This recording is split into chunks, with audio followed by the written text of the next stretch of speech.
Hello. Our story begins with a regrettable decision inside the Opera House.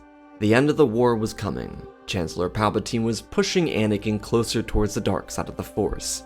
The two of them spent several minutes discussing Anakin's mission, the tragedy of Darth Plagueis, and how young Skywalker might attain the ability to save others from death. Palpatine, even with so much control over the situation, had his own realization. His apprentice would betray him. He didn't foresee a future, nor have a vision. Palpatine became deeply unsettled by Anakin's decisions to defend the Jedi Order during their conversation. He didn't swing over as reasonably as someone like Dooku did.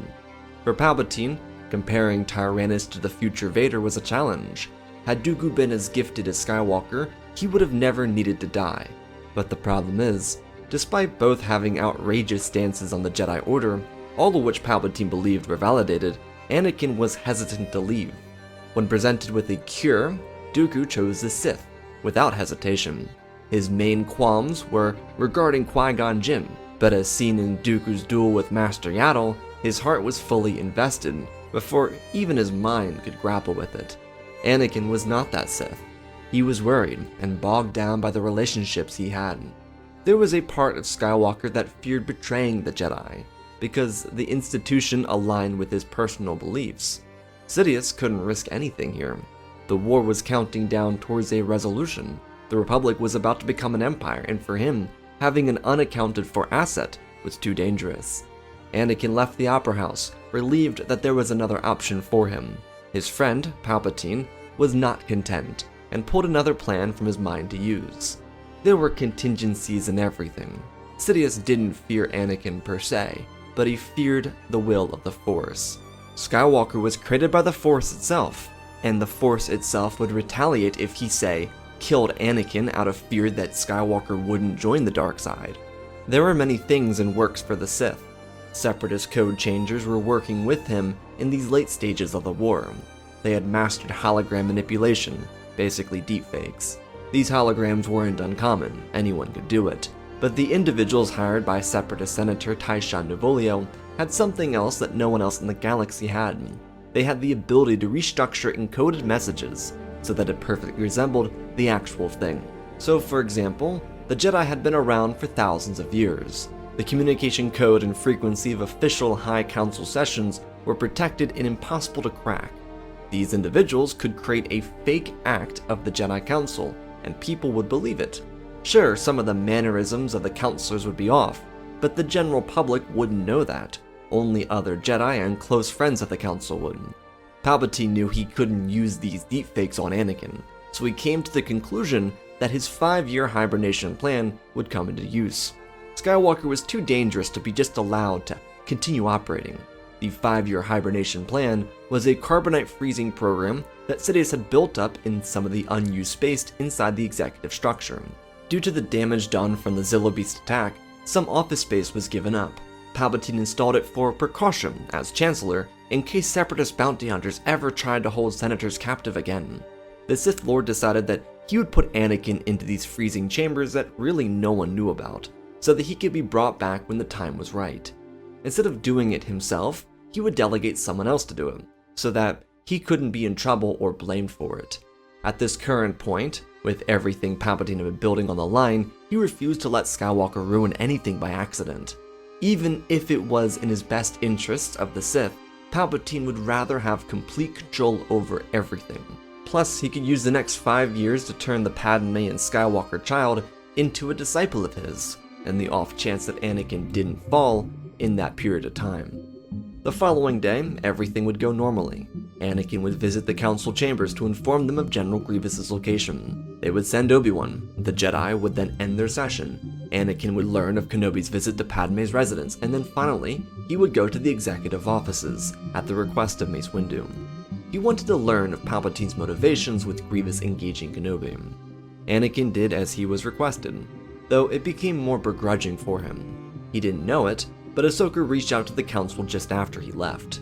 When he entered the executive building, he wouldn't make it to the Chancellor's office. The front desk clerk, a Rhodian man who oversaw all of Palpatine's visitors, would tell Anakin where to go.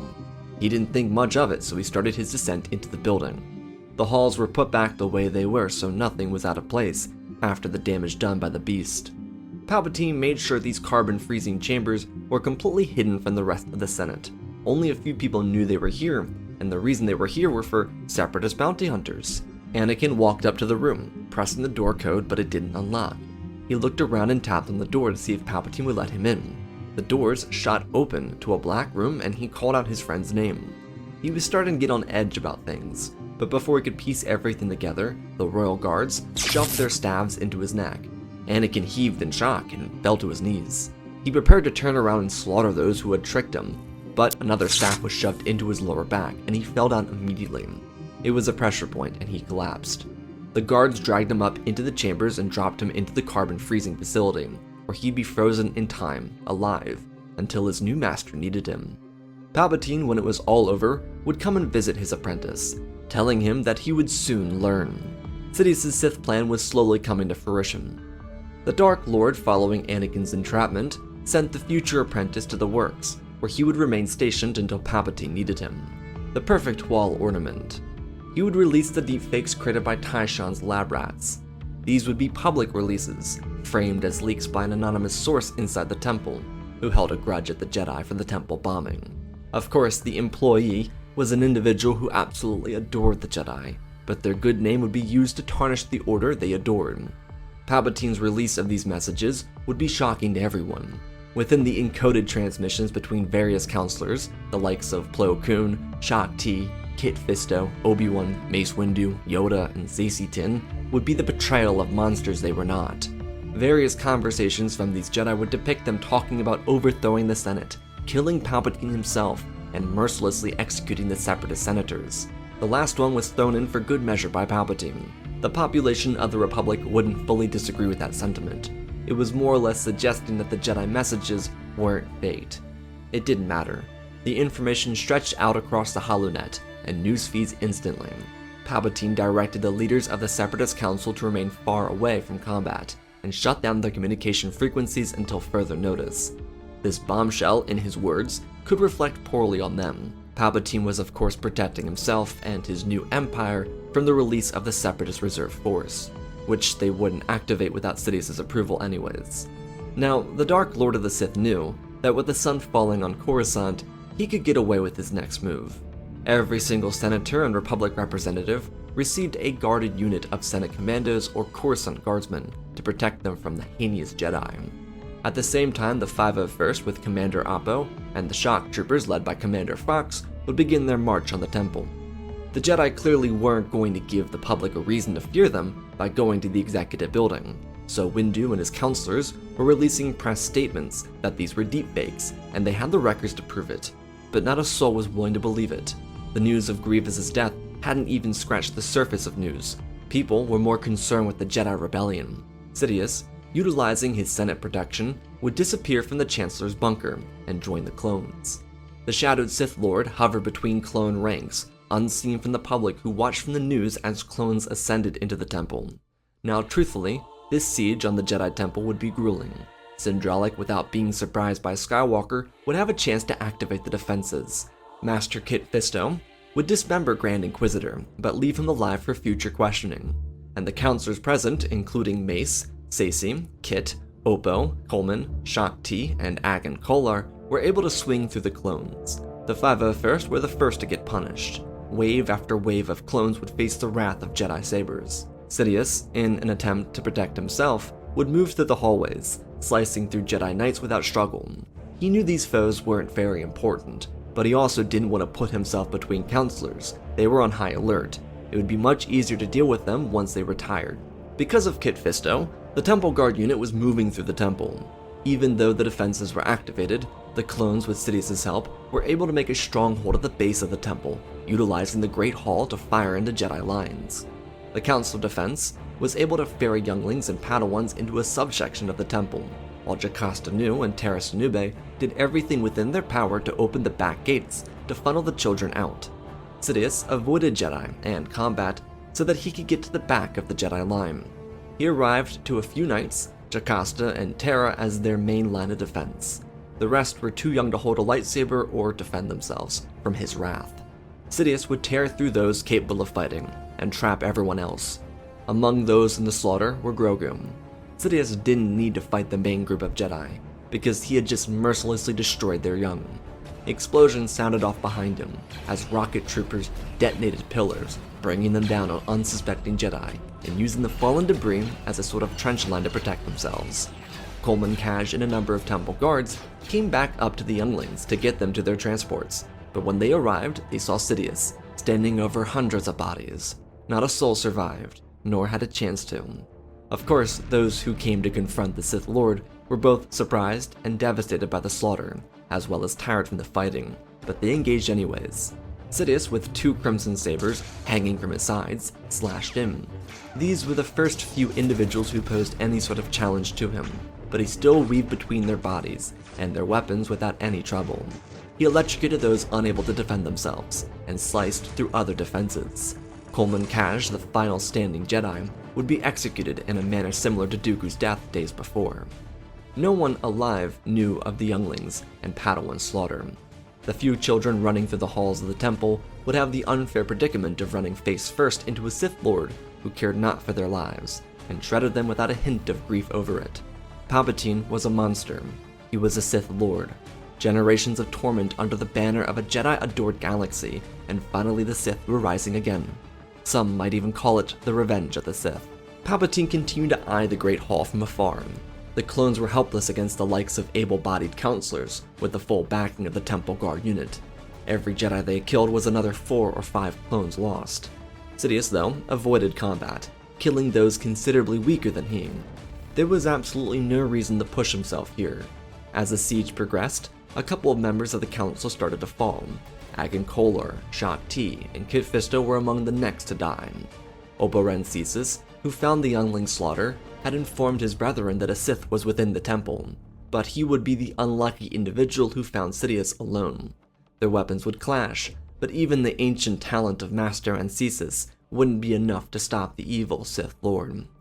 Mace Windu and Sinjalak were on the front line of Jedi defenses when Obo's word of the slaughter reached them. They called for a fighting retreat, but by the time it was called, an Arquentin's light cruiser parked itself right outside the Jedi hangar bay.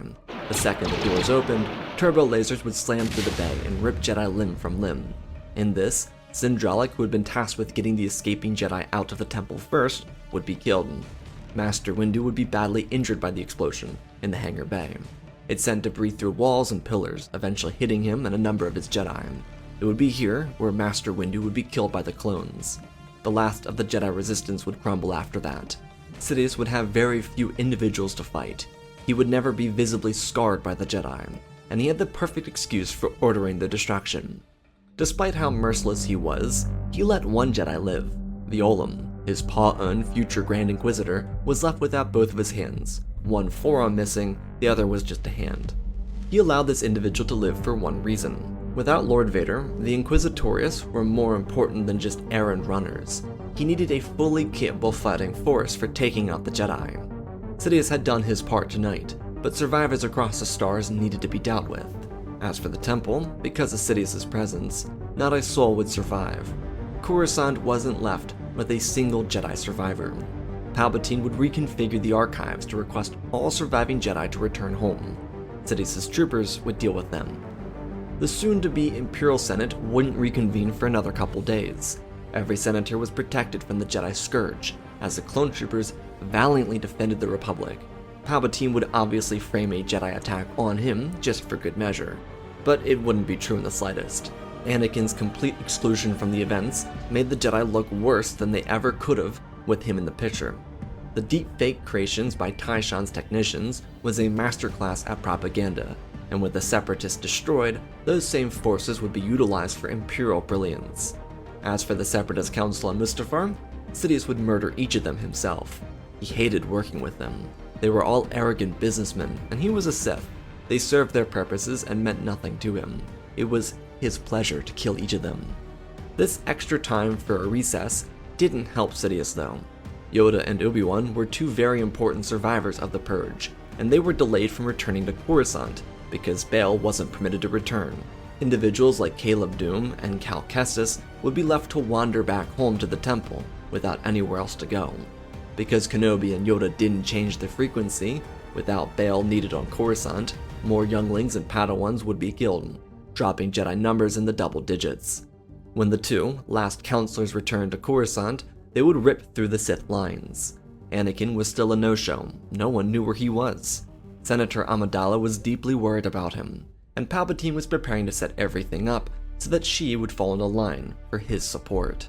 She had always been mildly understanding of their differences in policy making. As her advisor, he could prove to be a useful ally until her husband returned from the dead. Until then, Palpatine had his own bigger problems. Yoda and Obi-Wan were looking for him, and he had very little interest in trying his luck again. Sidious, instead, orchestrated the perfect lie to pull the Jedi in and blame them for their terror. They would attack him inside the Senate offices during a protest outside of the Senate building, and he would fight them backwards, out into the public eye. Before emerging across a catwalk over the protests, he would use the Force to throw Obi-Wan backwards and Yoda into a wall. He then would deignite his lightsabers and run into the arms of Senate guards and royal guards. Since Senate commandos were Republic citizens, the people protesting would see Obi-Wan and Yoda kill them in front of everyone. He used this brief interaction in front of the public to force the Jedi into a corner of which they could never return from. All quick and brief actions meant to demonize them. When the Jedi confronted Sidious again, away from the public eye, he would sling his weapon at his opponents. Despite Yoda's belief that Kenobi wouldn't be a match for Sidious, he was. His saber skills were remarkable, and even Palpatine could admit that he was surprised. But as an opponent, he didn't care for lifting up the Jedi. Instead, he flung Kenobi through a window and out into the city streets, where he would be attacked by people. Palpatine would never learn of Kenobi's fate. Yoda, similarly, would be launched into the Senate rotunda and disappear. Padme would never be a second thought to them, and the Jedi Order would slowly vanish from the galaxy. When the Senate finally, after almost a full week of terror, regathered, the galaxy was completely different.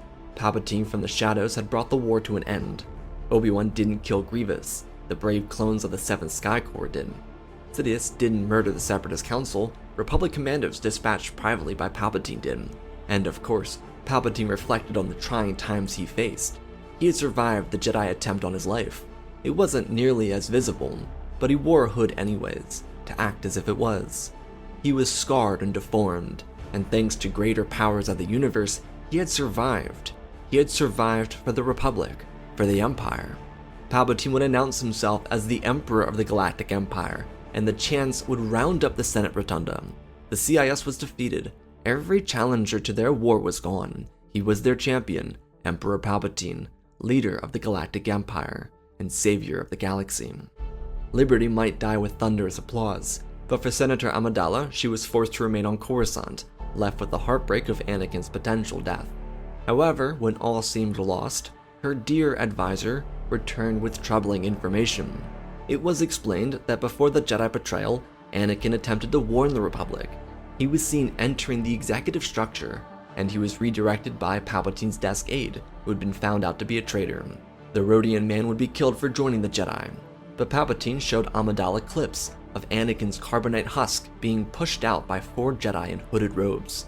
Obviously, they weren't really Jedi, but when someone tells you who they are and what to believe, it becomes more convincing. The Jedi sensed Anakin's betrayal, and because of his recent appointment to the High Council chambers, he was able to warn someone about it. Anakin came to Palpatine, but the Jedi acted too quickly. He sadly informed Padme that they didn't know where Anakin was, but had every reason to assume that young Skywalker was still alive. This was both a relief and a worry, but Palpatine, seeing a chance to seize control, told her that he knew the new regime change would be tough on her, so he appointed a governor to Naboo to assist her with everything and anything she might need during her labor. As a friend, Palpatine wanted to be there for her, as he then proved and asked about the nature of the father. Padme would tell the truth in desperation, hoping that it would speed things up to find Anakin. This situation, framed in the way Palpatine wanted it, made everything look as if he was telling the truth. Padme would protect Anakin's life if he was found again. He might still be a Jedi technically, but Emperor Palpatine would extend his good graces to save Anakin from the Purge. None of this was especially relevant to Sidious's empire. The only reason any of it mattered was so that he could gain access to the child once it was born. Well, it would become twins, and Palpatine's future pupil would be assured a replacement thanks to his intermingling with Amidala. She was desperate for support, alone, raising twins in a turbulent galaxy with little support because all of her friends were basically dead. Palpatine was someone to lean on, and she became depressed because of her inability to function within her seat in the Senate. She returned to Naboo, and a replacement, handpicked by Palpatine of course, would stand in until she could return. All movable power from the delegation would be lost in her absence. She would be one of the only delegation members not arrested after Order 66 and the rise of the Empire. There were worries from the ISB that delegation members sought to overpower the Emperor. Padme was given protection from Palpatine, a move that earned her more trust with the Sith Lord and made her look like a turncoat to many of her allies. She, though, would remain powerless on Naboo. The story of the next 5 years would continue to mimic and mirror this. Palpatine's empire grew without struggle. Despite Padme's presence, her replacement hurt her politically. By the time she returned to the Senate, she had to re-earn her allies' trust, which was especially difficult. But the twins, no father and barely any support, earned her some sympathy with her friends. She'd be a part of the grassroots rebellion, formed between Organa, Guerrera, and Mothma. But aside from that, her priority always came for her children. R2 and 3PO were great aids to her, and Sabe was too. But her former handmaiden was more important with Guerrera than with the children. Despite 5 years passing by since the destruction of the Jedi, there was little rumor of them. Truthfully, there was a repression of information on the Force itself. The Senate didn't concern itself with the Jedi, even though it slowly became clear that the information was deep-faked. It wasn't really relevant enough for anyone to really care. It didn't come with benefits for senators, and it only made you an enemy of the state, so why put your neck out for the Jedi? Organa would have made stances on behalf of the Order, but he was discouraged. The only individuals he knew about surviving were Obi-Wan and Yoda, but instead of hiding because they weren't aware of the twins, they were a part of the path, established by Quinlan Vos. The Jedi were regrouped and caches were set up around the galaxy. Grand Inquisitor, Palpatine's pride of the Inquisitorius, was a powerful asset. The group of former Jedi were trained to their max potentials. Without Vader around and not knowing of the fate of his greatest foes, Sidious needed capable warriors. He himself continued to train just to be on the ready. Yoda was doing that himself, and with other Jedi Masters away from the Empire. On Empire Day, Year 5, Anakin would be released from his carbonite in a jungle on Tath. The clone rebellion was long gone from that planet, and so Anakin was alone when he broke free. The carbon sickness made him heave on his hands and knees, before using the Force to guide him to understanding his location. It was familiar, but he didn't know why. As he searched around the wreckage, using the Force as his sight, he was able to open up a long-range transponder and alert it. This was obviously left behind by Palpatine, so it wasn't a coincidence that he could gather this kind of technology together and turn it on.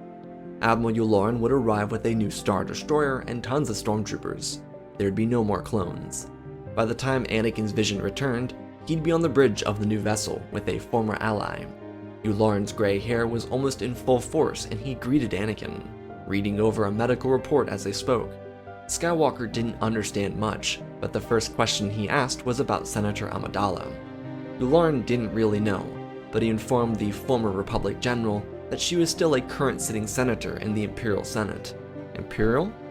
Anakin would learn quite a bit from Yularen before a transmission from Palpatine would arrive, one where he would explain in great detail everything that happened. He was requesting that Admiral Yularen take Skywalker to Naboo for his reunion. Afterwards, he and Anakin could catch up. Sidious played everything perfectly. The turning 5 years old Luke and Leia adored their uncle Palpatine, and heard so many great stories about their father from him. For their birthday, they'd meet Anakin for the first time. When Anakin arrived on Naboo, he'd be taken to the villa, where Padme was writing some laws or bills.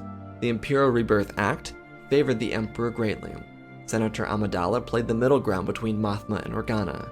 She wasn't as outspoken or quiet as either, the perfect medium. It was a slight thorn in Palpatine's side, but they all knew nothing would go anywhere, so the game was played until the real rebellion was born. Padme's current writings were in between bills and speeches. The current speeches were to inspire people to join Guerrera without specifically saying it. She was constantly monitored, and she knew that. But when someone walked in the door, she was at first frightened, and then surprised, and then overwhelmed with joy. She and Anakin embraced each other. It had been a long 5 years, and there'd be so much to learn. He couldn't be happier to see her, and learned that the children would be home from school in time. The joy he felt was so present, but there was something within him, an intuition, that told him that not everything was as it seemed. They embraced and kissed and embraced again, before she suggested that they go out to the bank of the lake. He didn't see an issue with this, but when they started walking, they didn't go that way. They went to the fields. Padme didn't want to drop a ton of worry onto him, but she briefly informed him that the Empire monitored every single senator, both at home and on Coruscant. He wasn't sure what this Empire thing was, or any of that. Not until now, after finally seeing Padme and holding her, did he really consider the Jedi. He had briefly worried about Obi-Wan and Ahsoka before landing on Naboo, but he couldn't stop thinking about Padme until now. There was an unspoken darkness in the galaxy. He could feel it, because it wasn't like the war, it was something else. It wasn't combative, it was slowly building like a rust. When they got to the fields, she told Anakin some light truths. Things not to bring him down, but just so he knew what he was coming back to. They held each other's hands and she explained how the galaxy was coming apart around them. She trusted Palpatine and was close with him, but she also recognized how bad he was for the galaxy. It was a difficult position to be in, but he provided support first before anyone else had the opportunity to do so. He was reliable when no one else could be, and it was driving her mind in circles. Anakin had to grapple with so much, but she reminded him that right here was where they needed to speak about this stuff. They couldn't do it inside of buildings, it had to be elsewhere, and he understood. The day was perfect, because Unc Palpatine took the kids out of school early. He told them that he brought them back a really special present. They went out for ice cream, and then he told them stories about random events in his life and Anakin's. They really just adored their only father figure. There were other people, like their grandparents, but Palpatine was so fascinating. It perhaps was the most devastating thing about the Emperor. If he wasn't so evil, he would really be a great person. The individual he played for the children was someone Sidious hated. He was funny, playful, filled with stories and always smiling. It made him have murderous thoughts, and every time he was with the twins, he thought of youngling massacres inside the temple, just to ease himself. It was like a drug or the drink, just so he could utilize that to maintain his own calmness. Palpatine brought the children home to their birthday present, their father. It was quite a shock for Anakin. He was so narrow-sighted when he came home that he didn't even see the pictures of the twins on the walls, so seeing them for the first time was really seeing them for the first time. He didn't know what to do, and neither did they. But he was home, and a hug, a big hug, would suffice. It was a birthday to remember, a big happy family. But even for Anakin, something felt off. It was joyful, and his children were smiling, and Padme was laughing, and Palpatine was happily professing his addiction to chocolate delicacies for everyone's amusement. But something was wrong. It felt like a dream. Maybe it was the carbon sickness, but Anakin didn't know. After the kids went to bed, Anakin and Palpatine would have their own talk. He would reveal the destruction of the Jedi Order, and Anakin avoided mentioning what Padme told him earlier. It was a simple talk, because Palpatine was sorrowful that Anakin had to come back to this.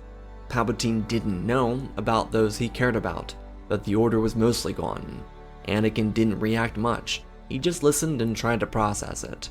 Then Palpatine would leave, and he'd be free to return to the villa to be with his wife. Anakin's return to the galaxy wouldn't be heroic or known to anyone. The Jedi survivors certainly didn't know of his survival, and he had a lot to learn. Padme thought it best for him to discover the truth at his own pace, and he regrettably would. The fires around the temple, the destruction of the Jedi Order, the slaughter of their innocent, and the rise of the Empire. It was all jarring. Anakin's feelings hadn't truly caught up with him. He was still in a semi-permanent state of fight or flight. His main concern before his capture was saving Padme, and he felt that she still needed to be saved, even though she was okay. But slowly, over the following days and weeks to come, as 5 full years of carbon freezing wore off, he started to understand. Not the why, but the what.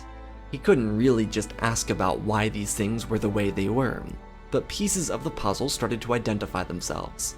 Sabe, Padme's very important undercover officer, would drop information off for Amidala to read. Some of it would make its way to Skywalker, like reports on a potential Jedi cache. Everything would be handwritten, and burn within 24 hours of receiving it. This was something that irritated the ISB beyond belief, because the drop-offs were random, but always planned. Anakin would read some of this information, and even though he got his perfect life, with everything he seemingly wanted, it felt so incomplete. There was a missing hole in the center of his chest, and it left him longing and yearning for what he didn't know. It was just so far away and unfindable. Skywalker slowly moved between the ups and downs after his return. Without the turbulence of war and the struggles of worrying about visions becoming reality, he was able to focus on what felt wrong. Of course, right before he got to the point of figuring it out, he was requested to the Corps. Anakin, during this time, got into the habit of helping the parenting situation. It was a weird adjustment because he no longer had to hide his emotions around it. Everyone, though, was going to Coruscant. This was the common life for Luke and Leia. They went to school on Naboo and on Coruscant. They had friends in both schools, and they actually quite liked the different environments. Their mother was a senator. She was important, so they were important. Anakin, during his time on Coruscant, would see some of the changes that came with the systematic switch. Palpatine didn't preside over the Senate. Grand Vizier Mas Amedda did. This, therefore, allowed Anakin and Palpatine to spend more one-on-one time with each other without interruption. Starting from the minute the children went into school until their after-school activities ended, he and the Emperor would speak extensively. The Jedi Rebellion would be showed, the attack on Palpatine's life, the various skirmishes with the Inquisitors and Stormtroopers were shown too. The Emperor explained that he had no other choice. It seemed they had been led astray by the Jedi all along. Much of what Palpatine explained in the tragedy of Plagueis the Wise was just proof of the willingness the Sith had to do the right thing. Some certain events were changed. Palpatine was no longer the individual behind the war, it was solely Dooku. Sidious was a practitioner of the dark arts to protect himself. The galaxy needed him. The worst part is, Palpatine had spent 5 full years creating the perfect lie, so it was beyond believable for Anakin that he actually couldn't reject the stances placed by his friend. Yeah, it makes sense. Why wouldn't Palpatine practice the dark arts, not as a Sith but to protect himself? The Jedi were in the wrong, surely. He literally saw a hologram of Obi-Wan and Yoda attacking Senate commandos and royal guards to get Palpatine. It wasn't fabricated, but the context of it. That's what Anakin couldn't wrap his head around. The attack was framed as a post-message release assassination attempt. So, after the clones attacked the temple, the Jedi counselors tried to submerge the Republic into chaos.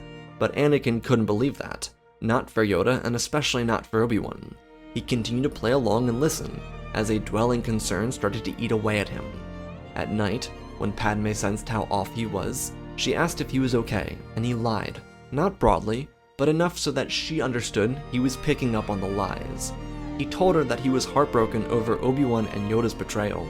The framing of that sentence was a call sign, him telling her that he didn't believe they acted in the wrong, because something else was wrong with this. His senses were too highly attuned to the Force for him not to recognize that. She didn't overstep the lines, and he didn't either. The ISB was listening. It was always listening. After a full month on Coruscant, they would return back to Naboo for a federal holiday. Anakin was nearly despondent by this point. He was in mental agony, and he really couldn't escape it. He luckily was given a facility to train in, thanks to Palpatine. It was the same one used by the Inquisitors on Coruscant, but none of them were here at the moment. This facility was designed by Sidious to help the Inquisitors with killing Jedi Masters, not just Knights, so Anakin was able to slide back into his end of the Clone War form with relative ease. On Naboo, though, he spent some time, when the kids were in class, in the fields. He meditated between the high grass and the waterfalls and was embraced by the world around him. Padme didn't always join him for this, because she knew that sometimes the most peace could come from the individual focus. In this, though, Anakin would start to question everything he knew about this galaxy. 5 years ago, he would have been more willing to act erratically. But whether it was still the carbon sickness wearing off or the overwhelming emotions of returning, he didn't feel right. To preface, he couldn't be happier with his family situation. He adored the twins and their vibrant personalities, and he of course loved Padme. But that hole in his heart kept leaking. It kept prying at him. His existential longing proved to be a threat to his very existence. Things weren't right. People were dying unfairly. The Empire was moving without proper guidelines, and his friend Palpatine was telling some kind of lie. This was a constant clash inside of his head. 13 years of Jedi teachings and everything his mother taught him before that, or the words of Plagueis the Wise and the apparent Sith return. Briefly, not frequently in great detail, would Padme inform Anakin about Imperial regulations that forgot to cover for humanitarian needs. He knew that the Jedi Council would oppose the Chancellor and try and make moves within the Senate if they still existed. Padme would tell about Sabe's reports regarding the Jedi and survivors of the Purge. Duels were more frequent in public appearances. Proper skirmishes between Inquisitors and Jedi survivors were covered up by the machine, but there were those who still knew. Those who knew that the Inquisitors would slaughter entire villages just at the hope to find a Jedi. Most times they wouldn't even find them. That tactic was being used by political rivals to squash competitors if they weren't polling well. Essentially, the politician wouldn't be doing well and they'd say the other one was cooperating with the Jedi. The machine, though, kept approaching its final destination, and no one was stopping it. The whirlwind of news and longing built up inside of his head, and one day it just broke him. Anakin in the fields wouldn't return before his kids got home from school. It, by this point, had been a couple of months since his return. Palpatine was slowly pushing the Sith onto Anakin, but lessening the doses as to not overwhelm him.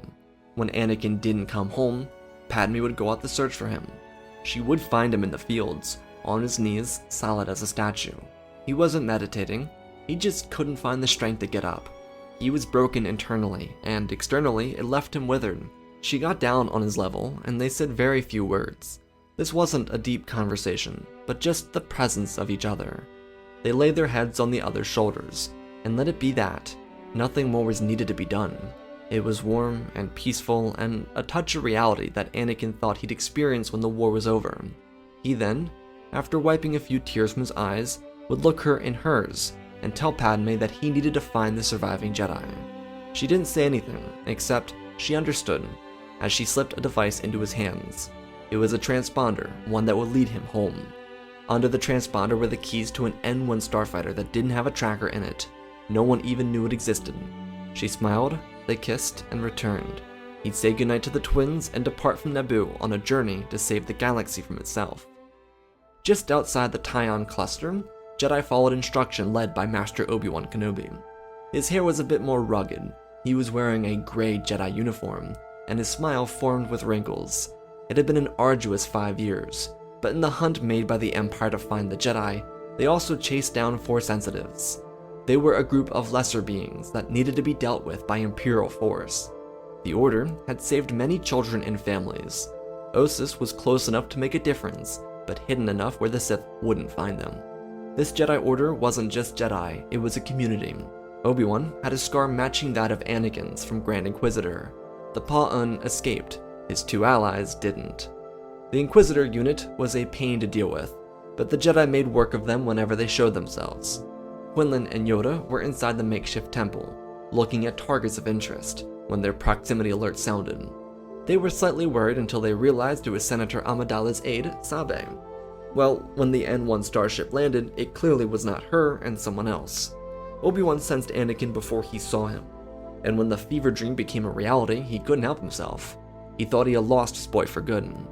The Jedi only knew of Anakin's quote-unquote predicament because of Padme. It had been assumed that the Sith captured him and were hiding him until he could be further manipulated. It's why Padme played the role she did until Anakin's return, not to give away too much, but to give away just enough. Because even though Palpatine was close to the family, Jedi relics, thanks to Obi-Wan, had been planted throughout the Nabiri and senatorial households, so that the twins would reject darkness. It was helping too. Palpatine was a leech on the Force, but similar to the artifacts inside the Chancellor's executive office during the war, he didn't sense their artifacts in Padme's home. The Jedi were becoming the very thing Palpatine was to them, hiding in plain sight and striking where he least expected. The Inquisitors were always the distraction, just a reminder to the Emperor that the Jedi were still around. But their collaborative work with Guerrera and the Senators was the key. Anakin's return didn't change their plans, only made them easier. All of the aforementioned information would be delivered to Skywalker, and he would learn their version of the truth, including the stolen hollow recordings from the Jedi Temple. They hoped to use it against Palpatine, but they couldn't fully prove that it was him. His dark robes hid him too well during his massacre during Nightfall. There was a lot of regret from Anakin, but he couldn't have done anything. However, with his return would be his reunions with Obi-Wan, Ahsoka, Yoda, and a few other Jedi he actually liked quite a bit. Order 66 was a difficult challenge, but the truth is, once Anakin found the Jedi on Ossus, part of him felt completed. That longing wasn't totally abstract, it still existed. Because even though Anakin had his issues with the former order, he loved what it stood for. It, in his mind, embodied some of his own better qualities. He, like Qui-Gon, could disagree with the Jedi, but in his prime Clone War years, or now, he couldn't see the reason to completely destroy the Order. They were what the galaxy needed. Now having returned to his family and his Jedi family, there was completion within him. But still, the challenge became the Emperor, who Anakin finally, after all these years, realized was the actual bad guy in all of this. Following the revelation of the Jedi plan to take down the Emperor and restore democracy, Anakin provided everything he could to help. But most importantly, he needed to be with the Emperor for the grand opening of the Imperial Palace. The Jedi weren't going to allow their temple to be used as a symbol of oppression, so they were going to destroy it and kill the Emperor. This was the work of Guerrera and the Jedi. Amidala, Mothma, and Organa were spearheading a bill that Padme was finalizing when Anakin returned to destroy the Empire from the inside out. It all slowly came together. Yoda and Obi-Wan would be there to reinforce him. Ahsoka would be assisting Saw Gerrera with the help of Baylan Skoll, Quinlan Vos, and Barriss Offee, who had quite the redemption arc. The stage was set for an act of terrorism to destroy an oppressor, one who so desperately needed to go. This grand opening of the Imperial Palace wasn't an open house. It was simply a few remarks made by the Emperor, calling it a day of heroic remembrance for all the clones who sacrificed their lives to defeat the scourge of the Jedi. It was some of the frequent Imperial-inspired ludicrous nonsense that made prideful people of the Empire even more prideful. All of it was superficial, and it could be heard by the lazy, uninterested voice behind the microphone. Didn't matter if the intention was there or not. Emperor Palpatine was the savior of the galaxy. He meant every word he spoke. As he left the stand and returned to the Imperial Palace, cheers followed him. The people watched excitedly as the Emperor entered the Imperial Palace, and saw it as a triumphant victory for all of them, as if they somehow would enjoy the pleasantries the Emperor delighted himself with every waking second. He was in a new palace, far bigger than the Emperor's manor, and they were returning to the slums, underneath the Jedi Temple's ivory shadows. Poetic, or as Palpatine might call it, ironic. When the doors behind him closed, he closed his eyes and smiled. This was his. The Inquisitors had been gathered before him. Grand Inquisitor knelt and rose, as his Emperor gave him new instructions. He started going into strategy about Lord Vader's return. Grand Inquisitor, like Dooku, believed he meant something. He was just being set up to be replaced, and unlike the original plan, Vader would become the new master of the Inquisitors. This group had done Palpatine well. They had collectively jumped Darth Maul and killed him. They had killed quite a few survivors too, but the elusive counselors and masters behind the path bothered the Emperor. He demanded excellence, and he reiterated that here. As he was speaking, a lining of explosives ripped across the base of the Jedi Temple. The Rhino Man himself, Saw Gerrera, led an attack on Imperial stormtroopers. The aforementioned Jedi joined him, firing blasters and withheld using their sabers. This was a Saw last-second command. He didn't want his band of freedom fighters to be misconstrued with the Jedi, which they understood. The messaging could be wrong, so the Jedi would use the Force and blasters to take out the poor-shotted stormtroopers. Inside the palace, Yoda used the Force to shove the multiple Inquisitors into each other, as Kenobi and Skywalker landed on the other side of the Emperor, drawing their sabers immediately. Yoda did the same after each of the Inquisitors fell to the ground. Sidious was shocked, but not disappointed. He needed more time to sway Skywalker's heart, and he planned on killing him if all didn't go as planned. There were many methods to do this, and the first of them included the capture of a Jedi and utilizing them to kill or hurt Padme. Palpatine also didn't know that she was communicating with the Jedi frequently. It would be good for the Empire if she died in this unceremonious way, and for Vader, but alas, the Inquisitors never returned with a captured Jedi of interest, always a Padawan turned knight in the previous 5 years. His two sabers ignited.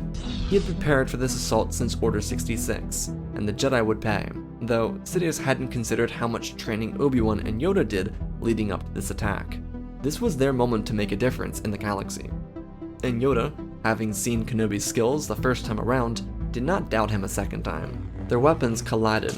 Obi-Wan drifted between his mastery of Form 3 and a surprising grip he had on Form 7, the pod. Skywalker was still as monstrous as he was over Coruscant, even more so based on the time he had training on Coruscant and whatever meditation he accomplished on Naboo. Sabers smashed together, and Sidious weaved around, throwing his two hands in the various directions to protect himself. Yoda, even in his old age, moved remarkably well. He and Obi-Wan were a vicious threat, because they had prepared for this moment, with every fiber of their being. Yoda leapt onto Obi-Wan's shoulder, and they bashed both the Sith Lord sabers away, and Anakin threw himself in. The two Jedi Masters threw their hands forward, and Palpatine was launched off of his feet, as a second wave of explosions detonated across the temple.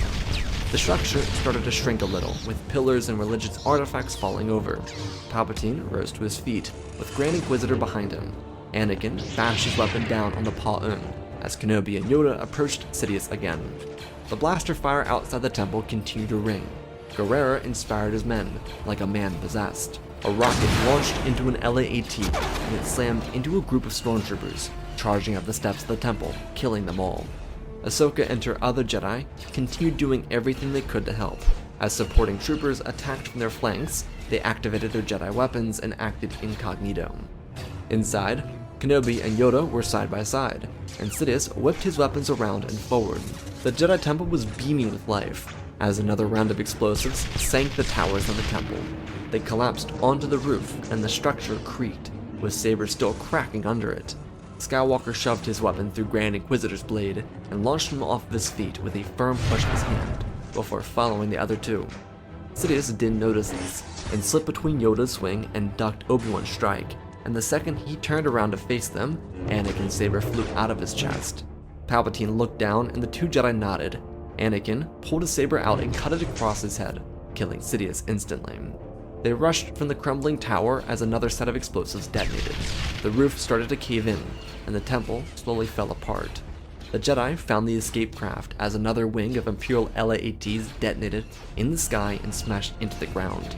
Z-95 headhunters rolled around, covering the rebels from the V-Wings. The rebel transports, which were hidden across the city under the temple, inside of garages and hangar bays, lifted off and fled from Coruscant, under the protection of their Z-95 headhunters. Yoda and Obi-Wan would be at the back of the transport, watching the Jedi Temple, their home, finally at peace in its destruction. Every soul lost would finally be free, as the structure fell in on itself, and sent a dust cloud up into the air, killing off the Sith entirely. This was the rebellion. It was young, fragile, and not ready to be sent out across the stars yet, but right here, today, it sent a message. Anakin inside the bridge of the transport watched as they jumped into hyperspace to escape the Imperial Core, now without an Emperor to helm it. The galaxy watched in horror as the Senate was scrambled together. Faces of the rising rebel movement would soon seize the opportunity. Anakin would return to Naboo inconspicuously because of his recent days out in the fields. The unmarked N-1 starfighter wouldn't be seen or located, plus the ISB was too concerned about the Emperor's death than what a senator was doing on Naboo. It didn't involve Coruscant, so why care? Anakin and Padme would fall asleep on the couch, smiling, laughing, and knowing what could not be spoken, not now, not until the Empire fell. But as far as they were concerned, it was already broken. It'd be the right presumption about Palpatine's regime. It could not live without him, and those with the most influence, especially the governors, would go to war with the Senate. Mas Amedda, the vizier, seeing the changing guard, would throw his hat in with the Senate, even though it meant that allies of Mon Mothma would finally be proven right. Senator Amidala and her cohorts could gather enough strength to tackle this terrorism, but also reduce the power of the governors, because this terrorism didn't come from nothing. It started following their unapproved, undemocratic assignments. They were not voted into power, and the people reflected their agitation with the governor and Moff program. It became easy pickings for the Senate, and the right minds, those who, like the Jedi, learned the important lessons of the fall of the Republic, were able to seize the day. Their democratic war on the governors inside the Senate like Palpatine's approved Imperial Rebirth Act or the Stormtrooper Core Bill, would subtly implement policy that didn't fully reflect the actual values of the actual acts. These senators, following behind Amidala, would take down the powerful Imperial regime bill by bill, and amendment by amendment. It would be slow and grueling, but it would see the Empire defund itself of power and return to a semi-democratic state, before the governors did something erratic and began the Imperial Civil War. It truly was the Star Wars, because the Civil War would persist for over a year and see stormtroopers fighting stormtroopers, but the capital would remain defended from any conflict. Again, Luke and Leia would have their difficulties with losing their uncle, but in this place came new family: Ahsoka, Obi-Wan, Yoda, and even awesome Uncle Quinlan. To Anakin's surprise, Quinlan was the coolest uncle out of anyone. The twins adored him. Obi-Wan, Yoda, and Ahsoka weren't offended, but they had to step their game up. Skywalker family would continue to evolve as the Civil War consumed the Empire, but it would provide Guerrero with the chance to be the leader the people knew he was. When the Empire fell and the Civil War upended Palpatine's regime, democracy would return. The arsenal held by the new government would provide it the chance to establish security. But most importantly, the Senate would be what was needed nearly a decade before. With most of its members having survived 2 wars and watched an autocrat rise and fall, they were more ecstatic to do good. The Jedi Order would remain on Ossus and continue to partner up with groups of people they had connections with to do good in the galaxy.